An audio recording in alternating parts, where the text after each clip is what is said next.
Hello students, मैथ्रैक्ट online classes Hanumangarh के इस यूट्यूब चैनल पर आप सबका हार्दिक स्वागत है। लास्ट वीडियो के अंदर हमने बात की थी फलन की परिभाषा की। हमने प्रांत, परिसर और सह प्रांत के ऊपर आधारित कुछ एग्जाम्पल सोल्व किए थे। हमने उन एग्जाम्पल्स के अंदर देखा था कि कोई संबंध फलन बनने लायक है या नहीं है, कि एक संबंध जो कि तीर आरेख के रूप में है उसको किस तरीके से अपने ने फलन बोलना है या नहीं बोलना। उसके लिए हमने बोला था कि परिभाषा को आपने देखना है कि फलन की जो परिभाषा थी उस परिभाषा के अकॉर्डिंग ही अपने को चलना है। एक बार अपने उसका रिवीजन कर लेते हैं कि फलन की परिभाषा हमने लिखी क्या थी। एक बार अपने शॉर्ट में लिखेंगे कि फलन वास्तव में था क्या, कि हमने सबसे पहले तो ए और बी, ठीक है, ए और बी हमने दो लिए थे एरिक समुच्चय, और फिर हमने ये बोला था कि ए से बी में, फिर हमने बोला कि ए से बी में हमारे पास कोई एक संबंध है, ए से बी में कोई एक संबंध है जिसको नाम दिया हमने एफ। ए से बी में अपने पास कोई एक संबंध है जिसको अपने एफ नाम दे दिया, और इस एफ को अपनों ने बोला था फलन। इस एफ को हमने फलन बोला। ये फलन कब बोला था? इसके लिए कंडीशन थी कि ए का प्रत्येक अवयव, कंडीशन थी कि ए का प्रत्येक अवयव, मतलब ए समुच्चय में जितने भी अवयव हैं वो सारे के सारे, ठीक है, ए का प्रत्येक अवयव बी में एक अद्वितीय अवयव से संबद्ध हो।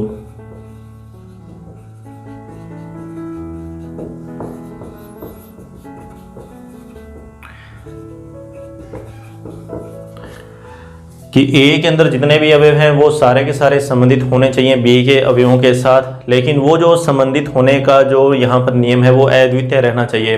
कि हमने बात की थी कि अगर यहाँ पर कोई एक अवयव है एक, ठीक है, ए समुच्चय में, और सामने बी समुच्चय में कोई एक अवयव हमने ले लिया ए, अगर इस एक का संबंध इस ए के साथ है तो इस एक का संबंध अगर किसी और अवयव के साथ भी हुआ, अगर ये एक इस ए अवयव के साथ साथ किसी दूसरे अवयव के साथ भी संबंधित है तो ऐसी कंडीशन नहीं होनी चाहिए, ठीक है। कंडीशन ऐसी नहीं होनी चाहिए। कि कंडीशन किस तरीके की रहनी चाहिए? कि अद्वितीय की कंडीशन रहनी चाहिए। अद्वितीय की कंडीशन कि हमारे पास मान लो ए समुच्चय के अंदर अवयव हैं 1, 2 और 3, बी समुच्चय के अंदर अवयव थे ए, बी, सी, डी, इस तरीके से हमने मान लिए कि मान लो एक का संबंध ए अवयव के साथ है, ठीक है, समझने के लिए एग्जाम्पल लिया है, 2 का संबंध बी के साथ, 3 का संबंध सी के साथ। तो इस तरीके का काम चल सकता है कि इस तरफ जितने भी अवयव हैं वो सारे के सारे संबंधित होने चाहिए सामने वाले समुच्चय के अंदर जो अवयव हैं उनके साथ में, लेकिन वो अद्वितीय रूप में होने चाहिए। ऐसा नहीं होना चाहिए कि एक अवयव के लिए एक से ज़्यादा प्रतिबिंब नहीं होने चाहिए। इस चीज़ को आप नोट कर लेना फलन के लिए, कि एक अवयव के लिए, एक अवयव के लिए, ठीक है, एक अवयव के लिए एक से ज़्यादा, ठीक है, एक से ज़्यादा प्रतिबिंब ना हो।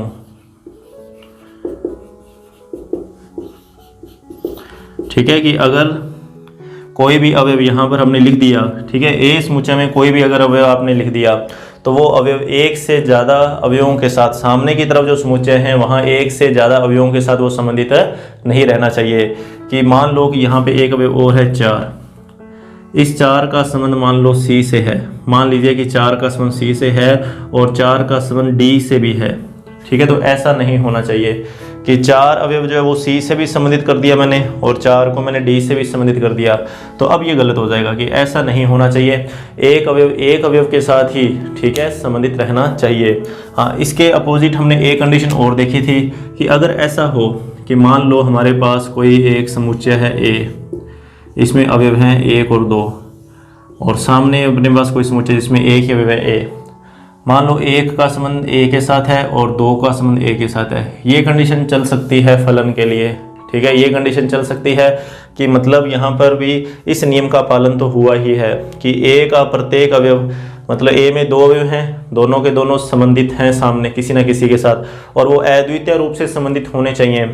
मतलब एक का संबंध ए के साथ है तो एक का संबंध किसी और के साथ तो नहीं है, कि एक अवयव के लिए एक से ज़्यादा प्रतिबिंब ना हो। कि एक का प्रतिबिंब ए है, ठीक है, एक का प्रतिबिंब ए है तो एक का प्रतिबिंब ए के अलावा कोई और नहीं है। जैसे एक का प्रतिबिंब जो है वो ए है जो कि अद्वितीय है, जो कि अद्वितीय। इसी प्रकार से 2 का प्रतिबिंब भी A है जो कि अद्वितीय है। कि कोई भी संबंध या कोई भी तीर आरेख वो फलन बन सकता है या नहीं बन सकता, तो ये 2 शर्तें आपको ध्यान में रखनी है कि प्रत्येक अवयव शामिल हो और वो भी अद्वितीय रूप से हो। अभी एक्सरसाइज 2.3 के मैं कुछ एग्जाम यहाँ पर क्वेश्चन, जो फर्स्ट क्वेश्चन है उनको तीर आरेख की सहायता से यहाँ पर बनाऊंगा और हम समझेंगे कि वो फलन बनने लायक है या नहीं है। अगर अपने 2.3 के फर्स्ट क्वेश्चन की बात करें, ठीक है, 2.3 का जो फर्स्ट क्वेश्चन है उसमें आपको संबंध दे रखे हैं एक प्रकार से क्रमित युग्म, ठीक है, क्रमित युग्म दे रखे हैं और वो अपने को रोस्टर रूप में लिखा हुआ दिख ही रहा है। ये पहला क्वेश्चन हमारा, और इसको अपनों ने देखना है कि ये संबंध जो है वो फलन बन सकता है या नहीं बन सकता। ठीक है, पहले मैं इसको लिख दूं। 2.3 एक्सरसाइज 2.3 का क्वेश्चन नंबर है फर्स्ट, एक पहला क्वेश्चन और पहले का ही पहला पार्ट अपने को एक रोस्टर रूप में दिया हुआ है। 2,1, 5,1, फिर 8,1, फिर 11,1, फिर 14,1 और 17,1। ठीक है, कि अपने को यहाँ पर 2 तरीके से, मतलब इसको पहले तो अपने तीर आरेख से अगर अपने समझे, ठीक है, अपने को पूछा इसने क्या यह फलन है, क्या यह फलन है। तो देखिए 2 समुच्चय बना लेंगे A और B, इनको अपने नाम दे देंगे। तो जो पहला अवयव होगा उसको तो A समुच्चय में लिखेंगे, दूसरे को B में लिखेंगे। तो 2, 5, 8, 11, 14 और 17। ठीक है, 2, 5, 8, 11, 14 और 17, ये तो A समुच्चय में लिख दिया। और B में दूसरे समुच्चय, जो दूसरा अवयव है उसको B समुच्चय में लिखेंगे। तो इधर 1, 1, 1, 1 ही है और सभी 1 के साथ मिले हुए हैं।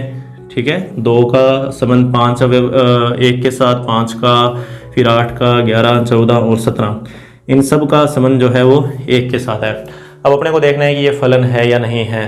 तो सभी अवयव भाग ले रहे हैं, मतलब सभी के लिए सामने कोई ना कोई है। ठीक है, तो प्रत्येक अवयव वाली कंडीशन तो सेटिस्फाई होएगी। अब ये देखना है कि प्रतिबिंब अद्वितीय है या नहीं है। कि जैसे 2 का संबंध 1 के साथ है, तो इस 2 का संबंध इस 1 के अलावा किसी और अवयव के साथ है क्या? तो यहाँ तो नहीं है। ठीक है, यहाँ नहीं है। इसी तरीके से 5 के लिए, 8 के लिए, 4 के, मतलब अपने ऐसे लिखेंगे कि यहाँ स्पष्ट है कि, यहाँ स्पष्ट है कि सभी अवयवों के प्रतिबिंब, ठीक है, सभी अवयवों के प्रतिबिंब अद्वितीय हैं। सभी अवयवों के जो प्रतिबिंब है वो क्या है? अद्वितीय। कि 2 का प्रतिबिंब 1 है, तो 2 का प्रतिबिंब 1 के अलावा कोई और नहीं है। 5 का प्रतिबिंब 1 है, इसके अलावा कोई और नहीं है। इसी तरीके से बाकियों के लिए भी हो सकता है। तो ये संबंध जो है वो फलन बनेगा। ठीक है, इसी तरीके से अगर अपने बात करें इसके सेकंड पार्ट की, जो इसका सेकंड पार्ट है, ये फर्स्ट पार्ट, सेकंड देखिए इसका भी। सेकंड में अपने को दे रखा है 2,1, 4,2, 6,3, 8,4, 10,5, 12,6 और 14,7। ये अपने को एक यहाँ पर क्रमित युग्म के रूप में एक समुच्चय दिया हुआ है। ठीक है, और अपने को देखना है कि यह समुच्चय जो है वो फलन बनेगा कि नहीं बनेगा। तो देखिए किस तरीके से इसको करेंगे अपने। तो 2 समुच्चय बना लेंगे अपने, ठीक है, A और B। तो पहला अवयव 2, 4, 6, 8, 10, 12, 14। ठीक है, 2, 4, 6, 8, 10, 12 और 14। और इस तरफ है 1, 2, 3, 4, 5, 6, 7। तो 2 का प्रतिबिंब 1 है वहाँ उसके अकॉर्डिंग। ठीक है, 2 का प्रतिबिंब 1 हुआ, 4 का प्रतिबिंब 2, 6 का प्रतिबिंब 3, 8 का प्रतिबिंब 4, 10 का प्रतिबिंब 5, 12 का प्रतिबिंब 6, 14 का प्रतिबिंब 7। तो सभी अवयव भाग ले रहे हैं, सभी अवयव भाग ले रहे हैं कि सबके लिए सामने कोई ना कोई है। और अब अपने को ये देखना है कि वो जो सामने प्रतिबिंब है वो अद्वितीय है या नहीं है। मतलब 2 का प्रतिबिंब 1 है तो 2 का प्रतिबिंब 1 के अलावा कोई और तो नहीं है, कि 2 का संबंध सिर्फ और सिर्फ 1 के साथ है। ठीक है, केवल और केवल का भी अपने कल यूज़ किया था कि 4 का प्रतिबिंब केवल और केवल 2 है, 6 का प्रतिबिंब केवल और केवल 3 है, कि 2 4 6 यहाँ लिख देंगे कि ए के सभी, ठीक है, समुच्चय ए के सभी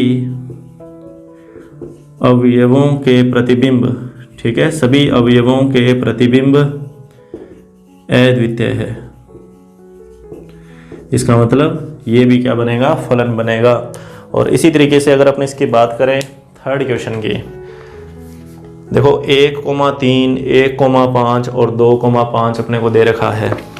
थर्ड क्वेश्चन इसका, थर्ड पार्ट मतलब फर्स्ट क्वेश्चन का रोस्टर रूप में है 1,3, 1,5, 2,5। अगर अपने इसका रोस्टर रूप बनाए मतलब 2 समुच्चय बना लेते हैं ए और बी। ए समुच्चय में तो सिर्फ एक ही आएगा, सॉरी 1 और ये 2, ठीक है, 1 और 2, और इधर आ जाएगा 3 और 5। अब देखो 1 का संबंध 3 के साथ है, 1 का संबंध 3 के साथ, और फिर 1 का संबंध 5 के साथ, पता लग गया होगा आपको, और 2 का संबंध भी 5 के साथ। अब अपने को ये देखना है कि यहाँ पर जो प्रतिबिंब है वो अद्वितीय है या नहीं है। तो देखिए 1 का जो प्रतिबिंब है वो 3 भी है और 5 भी है। यहाँ लिखेंगे अवयव, ठीक है, अवयव 1 का प्रतिबिंब, ठीक है, अवयव 1 का प्रतिबिंब अद्वितीय नहीं है, प्रतिबिंब अद्वितीय नहीं है। मतलब 1 का संबंध 3 से भी है और 5 से भी है, कि 1 का संबंध 3 से भी है और 5 से भी। इसका मतलब यह फलन नहीं बन सकता। ठीक है, यह फलन नहीं बनेगा, कि फलन बनने की जो शर्त है प्रत्येक अवयव हो, शामिल हो, सबके साथ संबंध रखता हो, और दूसरी बात ये हो कि वो अद्वितीय हो। क्या हो? अद्वितीय। कि 1 का संबंध 3 और 5, इस तरह की कंडीशन नहीं होनी चाहिए कि जैसे यहाँ पर देख लो कि सबके लिए एक अद्वितीय अवयव है सामने, सबके लिए क्या है? अद्वितीय अवयव। तो ये क्वेश्चन जो है इससे अपने समझ सकते हैं कि फलन वास्तव में है क्या। अभी सिर्फ अपने एग्जांपल्स की बात कर रहे हैं। अभी जो हमारा नेक्स्ट वीडियो रहेगा ना, तो वहाँ पर अपने इसको डिटेल से समझने वाले हैं। अब अपने इसके बाद में कुछ और बातें और कर लेते हैं इसके अंदर। देखो, हमने कल आपको ये बताया था कि कोई भी फलन है जैसे f, ठीक है, f द्वारा प्रदर्शित करते हैं, फलन को अपने लिखते हैं f द्वारा, ठीक है, और फिर a से लेकर b तक ऐसे कि अगर a समुच्चय से b समुच्चय में फलन परिभाषित कर रहे हैं तो f a से b इस तरीके से लिखेंगे। f परिभाषित है a से b में, ठीक है। और फिर मैंने एक डायग्राम बना के बताया था कि जैसे अगर ये a है और ये अगर b है तो इधर कोई अगर x ले लिया तो x का संबंध मान लो y के साथ है। अगर आपको ध्यान हो तो कल हमने ये डायग्राम भी बनाया था। अब इसी के ऊपर अपने को काम करना है सारा। आज जो अपने क्वेश्चन करेंगे बाकी वो इसी के ऊपर आधारित है। देखो कैसे कि फलन है f, ठीक है, इसको ऐसे लिखेंगे इस तरीके से कि f कोई फलन है जो a से b में परिभाषित है। f कोई फलन है जो a समुच्चय से b समुच्चय में परिभाषित है, ठीक है। f कोई एक फलन है जो कि a समुच्चय से b समुच्चय में परिभाषित है। तो a समुच्चय में जितने भी अवयव हैं, a समुच्चय में जितने भी अवयव हैं वो x के रूप में होंगे, ठीक है। उन सब के लिए सामने क्या होगा? y होगा, और y कैसा होगा? अद्वितीय होगा। कि x के लिए y जो है वो क्या है? अद्वितीय है। और इसको मैंने आपको बोला था कैसे लिखते हैं, f लिखेंगे, फिर ब्रैकेट के अंदर यहाँ x आ जाएगा और सामने आ जाएगा क्या? y। और x जो है वो बिलोंग करेगा a में और y जो है वो बिलोंग करेगा b में।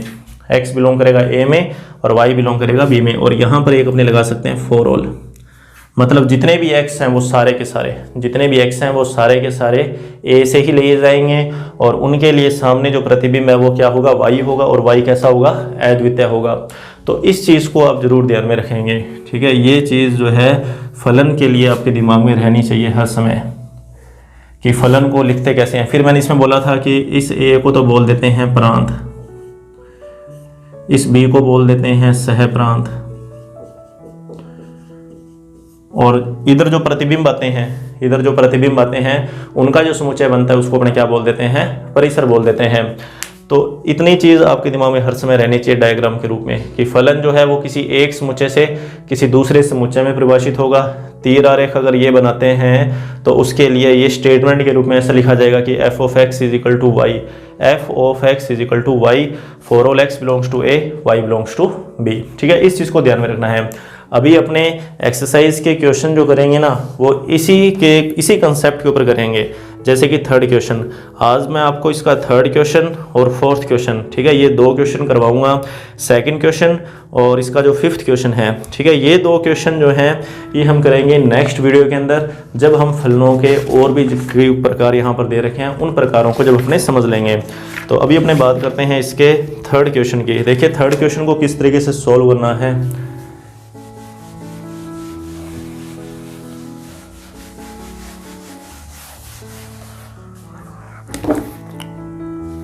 हमें यहाँ पर डायरेक्ट एक f ऑफ x दिया हुआ है क्वेश्चन नंबर थर्ड कि f फिर ब्रैकेट में x बराबर है 2x माइनस 5, मतलब y का मान दे रखा है एक तरीके से, ठीक है ना।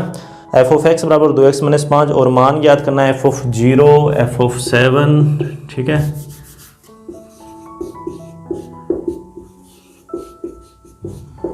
और एक मान अपने को ज्ञात करना है f ऑफ -3, ठीक है। ये मान अपने को ज्ञात करने हैं, मान ज्ञात करो।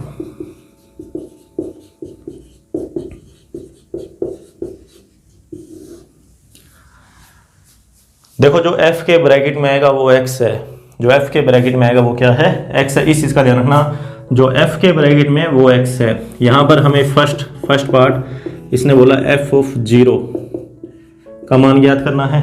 तो f के ब्रैकेट में 0 है, मतलब x का जो मान है वो 0 है। x का मान क्या है, 0 है। अब ये लिखेंगे दिया क्या है,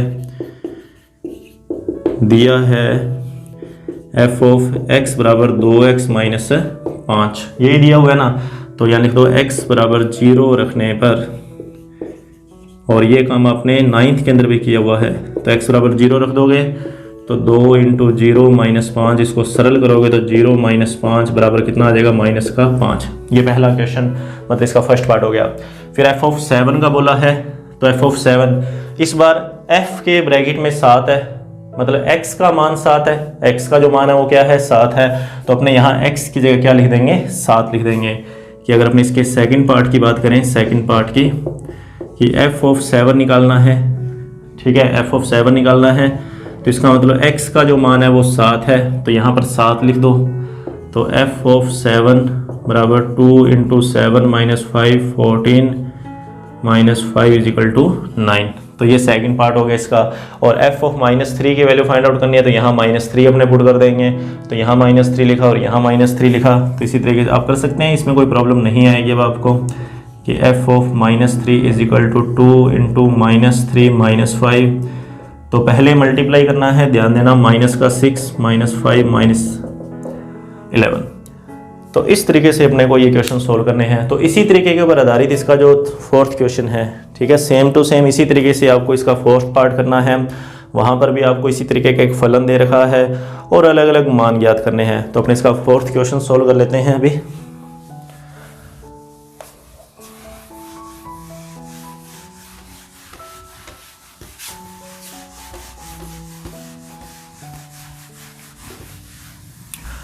और कल का वीडियो ध्यान देना, बहुत ही इम्पोर्टेंट होगा आपके लिए।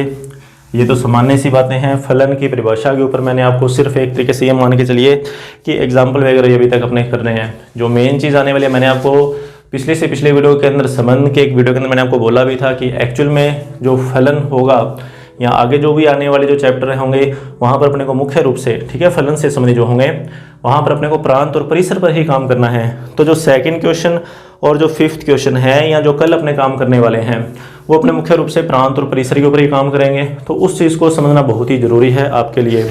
और अभी मैंने आपको बोला है कि इसका फोर्थ क्वेश्चन पहले अपने उसको सोल्व कर लें, ठीक है, फिर इसमें देखते हैं और आगे अपना क्या पेंडिंग रहता है। देखिए फोर्थ क्वेश्चन,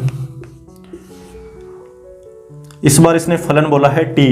ध्यान देना, बुक में लिखा हुआ है फलन t है, ठीक है, फलन इसने बोल दिया t, कोई दिक्कत नहीं है, फलन t है।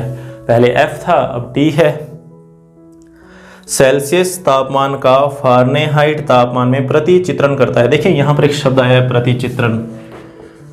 प्रतिचित्रण, ये वो जो दृष्टि आरेख अपने बात कर रहे थे संबंध के अंदर, वही चीज़ है। प्रतिचित्रण का मतलब ये होता है कि जब अपने तीर आरेख बना देते हैं, ठीक है, वो जो तीर आरेख बनाए अपनों ने कि इधर A वाले जो अवयव थे उनको B के साथ कनेक्ट कर दिया, ठीक है, वो जो तीर आरेख बना वो अपना एक तरीके का प्रतिचित्रण ही है कि दृष्टि आरेख, ठीक है, वही चीज़ ही है। तो इसमें कोई कंफ्यूजिंग अपने को नहीं होनी चाहिए। फलन अपने को दे रखा है T, जो कि सेल्सियस तापमान का फारेनहाइट तापमान में प्रतिचित्रण करता है। कि अपने को यहाँ दोनों तरफ जो है, ठीक है, इधर अपने को तापमान मिलेगा, इधर भी तापमान दिया होगा। सेल्सियस को फारेनहाइट में चेंज करने के लिए एक फलन बनाया हुआ है, ठीक है। यहाँ पर जैसे मान लो सेल्सियस और यहाँ पर फारेनहाइट, ये तापमान की मापने की इकाइयाँ हैं, तो उसमें अपने कोई कन्फ्यूज़न होने की जरूरत नहीं है कि इधर A समुच्चय के अवयव हैं, B समुच्चय के अवयव हैं, तो यहाँ C समुच्चय और यहाँ पर F समुच्चय, फर्क इतना ही है। तो सेल्सियस और फारेनहाइट के बीच में एक संबंध है T, ठीक है। सेल्सियस और फारेनहाइट के बीच में एक संबंध है T, जो कि निम्न प्रकार से परिभाषित है। T ऑफ C बराबर है 9C फिर बटा में 5 और प्लस में है 32। तो T0, T28, T-10 इस तरीके के मान निकालने हैं। तो देखो इसने फर्स्ट बोला है T0, ठीक है, T0। इस बार जो T के ब्रैकेट में ना वो C का मान है। देखो यहाँ T के ब्रैकेट में कौन है, C है ना, तो यहाँ से समझना कि अब T के अंदर कौन है, 0 है, तो C का मान 0 है।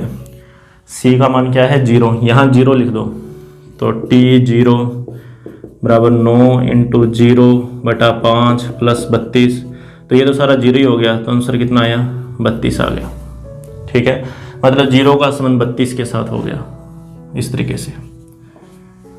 फिर इसने बोला है कि T28 सेकेंड, सॉरी ब्रैकेट में है, इस बार ब्रैकेट में 28 है जो कि C की वैल्यू, जो T के ब्रैकेट में वो C का मान है, तो C का मान 28 आ जाएगा। तो आपको C की जगह यहाँ 28 लिखना है। इसको सरल करोगे तो 28 के लिए आपका रिजल्ट आ जाएगा। मतलब T28 बराबर 9 इंटू 28 प्लस 5 और इधर आ जाएगा 32। इसको सरल आप खुद करेंगे, पहले इस पार्ट को सोल्व कर लेना, लास्ट में जो भी आंसर आएगा उसमें 32 जोड़ देना, ठीक है, कोई दिक्कत नहीं आएगी, कर लेना, कैलकुलेशन है। और फिर उसके बाद में T-10, तो T-10, ठीक है, सेकेंड थर्ड यहाँ कर देते हैं। T-10 का मान पूछा है, तो C का मान -10 लिख दो। देखो जो ब्रैकेट में है T के, जो T के ब्रैकेट में उसको C की जगह लिखना है, तो यहाँ -10 वहाँ -10,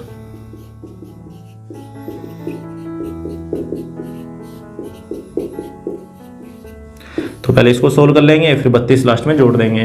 तो ये काम तो आप कर सकते हैं। अब इसका जो फोर्थ पार्ट है उसमें क्या हुआ कि TC बराबर दे रखा है पहले से ही 212 और C का मान पूछा है, ठीक है। ये काम तो आप आसानी से कर सकते हैं, इसमें कोई प्रॉब्लम नहीं आएगी आपको। जो इसका फोर्थ पार्ट है वो मैं आपको सोल्व करवा देता हूँ। देखिए फोर्थ पार्ट में इन्होंने पूछा है C का मान। ये बोल रहे हैं कि C का मान ज्ञात करो जब T ऑफ C जो है वो 212 है। T ऑफ C का मान 212, मतलब इस पद का मान अपने को 212 दे रखा है, तो यहाँ 212 आ जाएगा बराबर में ये सारा, ये 32 प्लस का उठा के इधर लेकर आओ, तो 212 माइनस 32 बराबर 9C बटा 5। 212 में से 32 को माइनस करोगे तो 180 बराबर 9C बटा 5, और ये जो 9 और 5 है इसको भी इधर ले आओ, तो C का जो मान है वो आएगा 180 इंटू 5 बटा में 9, ये इससे कैंसिल हो जाएगा, तो 20 पंजा 100, तो C का मान जो है वो कितना आया, 100 आ गया। तो इस तरीके से ये क्वेश्चन है जो अपने को सोल्व करने हैं। अभी इसका अपनों ने फर्स्ट और थर्ड और फोर्थ, ठीक है, पहला तीसरा और चौथा ये क्वेश्चन कर लिया। दूसरा और पांचवा बचा है जिसके अंदर अपने को प्रांत और परिसर पे काम करना है। तो प्रांत और परिसर के ऊपर काम अपने करेंगे अगली वीडियो के अंदर, क्योंकि अगली वीडियो के अंदर अपने को बहुत ही इंपॉर्टेंट फलन पढ़ने हैं, ठीक है, काफ़ी ज़्यादा इंपॉर्टेंट हैं, जो कि आगे आपके 12वीं में भी बहुत ज़्यादा काम आने वाले हैं। तो ये सारा काम अपने नेक्स्ट वीडियो के अंदर करेंगे। आज के लिए हम इतना ही काम करने वाले हैं। हाँ, इसमें अगर आपको कोई दिक्कत आए किसी प्रकार की तो आप ज़रूर पूछ सकते हैं, ठीक है। और 11वां उदाहरण है, 11वां उदाहरण आप करके देखना खुद। 11वें उदाहरण के अंदर भी आपको 3 अलग अलग पार्ट दे रखे हैं। संबंध के अंदर आपको पहचान करनी है कि वो फलन है या नहीं है, ठीक है। तो ये काम ज़रूर आप खुद करके देख लेना और थ्योरी को इसको पढ़ के देखना। कोई चीज़ यहाँ पे किसी लैंग्वेज को समझने में कोई प्रॉब्लम आ रही है तो आप मुझे ज़रूर बताएं, ठीक है। तो नेक्स्ट वीडियो के अंदर अपने मिलते हैं। Thank you.